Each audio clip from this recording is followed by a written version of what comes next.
Ek is Lisa Mulman, 'n graad 8 leerder in Eduplex Hoërskool. Voorsitter, dames en here, ons moet gereeld roei die onkruid uit met wortel en tak. My standpunt vandag is egter: onkruidbeheer alleen is nie genoeg nie. Onkruid kom weer op en groei weliger waar die grond verwaarloos, arm en versteurd is. Ek verwys nie na die onkruid in my pa se tuin nie. Ek praat van sosiale onkruid. Vir my as 'n tiener beteken onkruid daardie dinge wat 'n mens aftrek en nie goeie verswelg.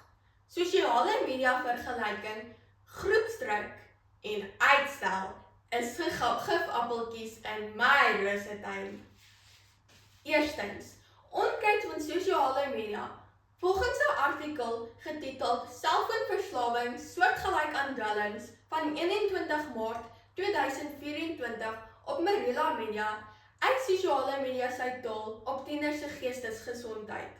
As ek myself in tyd moet opoffer om oor naweke te werk, word ek sommer wit warm agter die kraag. Die tekens van verslawing is daar.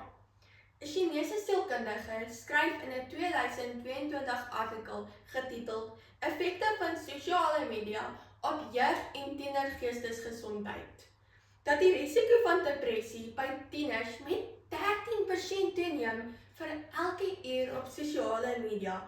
Dit veroorsaak ook angs en lae selfbeeld. Akademiese prestasie bly in die slag omdat huiswerk en studies tweede viool speel. Hoe reageer volwassenes met onkruidbeheer? Jy is te veel op jou foon. Gee daai foon hier. Geen selfontyd vir die volgende week nie.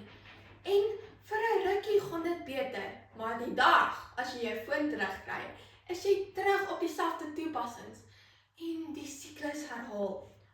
Grondwerk sou beteken om eerder 'n stokperdjie of sport te beoefen op sosiale media. 'n tweede voorbeeld van onkruid in tieners se lewens, groepsdruk. Ons wil almal so graag vriende hê, aanvaard en gewild wees. In 'n nuusbrief van 21 September 2021 getiteld Die krag van portuïergroep verduidelik Dr. Emily Frank van die Universiteit van Pennsylvania dat mense tog omgee wat ander van hulle dink. Groepsdruk om in te pas, begin klein. Jou vriende sal skimp, kom nou, moenie 'n bangbroek wees nie. Of hulle rol hulle oor en sê, pliggies is so vervelig. Watter onkruidbeheer word gewoonlik toegepas? Strenge reëls by die huis en skool. Sekere dinge word volstrek verbied. Huisarrest. Die grondwerk sou wees om te verduidelik dat elkeen uniek is en ons juist sterk is as ons nee kan sê. Wees selfverantwoordelik en kies goeie vriende. Die derde lastige onkruid is die onkruid van uitstel. So vroeg as 700 voor Christus skryf die Griekse digter teen die gevare van uitstel. Hy het geskryf: moenie jou werk uitstel tot môre of oormôre nie.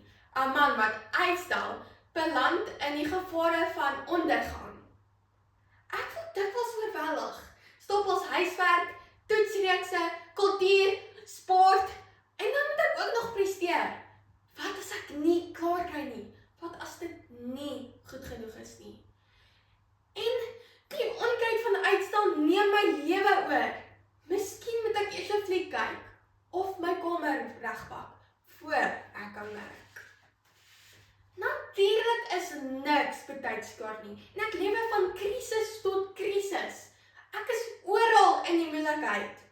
Ouers en onderwysers reageer met onkruidbeheer.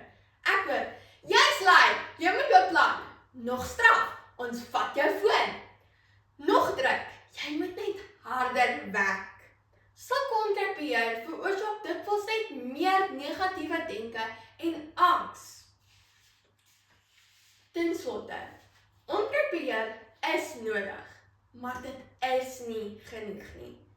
In 'n tuin weet elke tuinier, as die grond kaal, arm en droog is, sal die onkruid altyd vinniger groei as bome. Maak nie saak hoeveel jy uittrek nie. Net so in 'n tiener se lewens. As ons net gestraf staan nie, sal die onkruid net weer terugkom. Ons het weet wie ons is, dat ons goed genoeg is en ons bes probeer het. Eers dan roei ons die gifappeltjies uit en die rose kan blom.